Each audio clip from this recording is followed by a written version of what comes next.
Live will be under 5 minutes, you'll be happy to know. Madam President, Lord Mayor, Lady Mayoress, honoured guests, past and present members, ladies and gentlemen. My task this evening is to recall the earliest days of the York Speakers Club and its very first meetings. Sadly, many individuals who supported us along the way are no longer with us, but we remember them and their contribution. If I miss anyone, I apologise. In 1966, I joined a Toastmasters club in Colchester for the same reasons that many people do: to build my self-confidence by confronting my fear of public speaking and a slight stammer. This being achieved by self-help in a mutually supportive atmosphere. As I tackled the assignments, I soon discovered that the formula works. In 1971, I was promoted and came to the York College in charge of General Studies and Adult Education.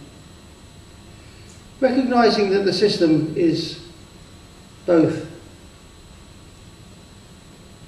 effective and addictive, I tried to join the York Toastmasters.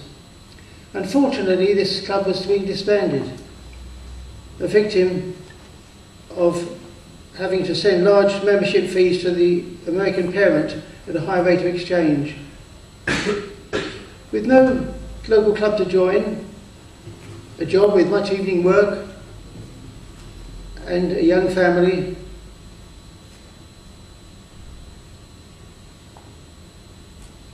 my ambition to start the club, had to be put on hold. This lasted for 10 years. Then in 1982, I approached the ASC Yorkshire area for support. Amazingly, this coincided with the same approach by Ron Robb, moving to York with British Rail. Without more ado, we got together to plan an inaugural demonstration meeting for the 16th of September 1982 in this room. The chairman will be Area President at that time, John Steele of the Leeds Club. The first speaker, David Shepherd of the then Selby Club. A B2 speech, Mean What You Say, and the evaluator here this evening, Ron Robb. The second speaker was myself, Allan Ball. A B6 speech, a vocabulary and word pictures. My evaluator was Chris Birch from the Craven Club. Now, Chris has given his friendship and support from that day to this, an unequalled record of help, and we offer our sincere thanks. Thank you, Chris.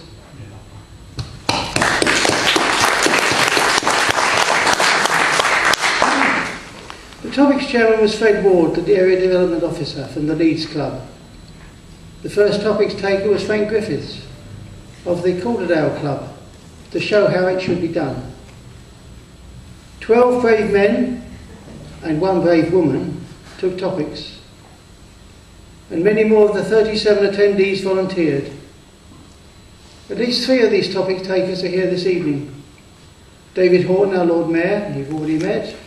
Jerry Horton, a true stalwart of the club, a regular member for 30 years, whose contribution is incalculable. Thank you, Jerry.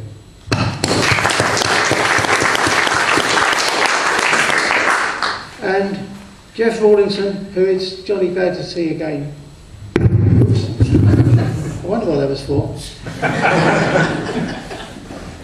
Interval coffee was served by Ada Robb and Betty Ball. The recording engineer was Chas Lippiat of Sheffield Club, and yes, we still do have a recording of the first meeting. In their remarks, the topics evaluator, Roy Ward, and the general evaluator, Trevor Wyatt, both of the Leeds Club, referred to our enormous potential. A second meeting was held soon after, chaired by Bill Mitchell of Wharfdale Club, a future national president, with contributions from Peter Wilson and Roger Beattie from Wetherby and Roy Crowdson from Selby. I was elected the first York Club president the first 30 years had become.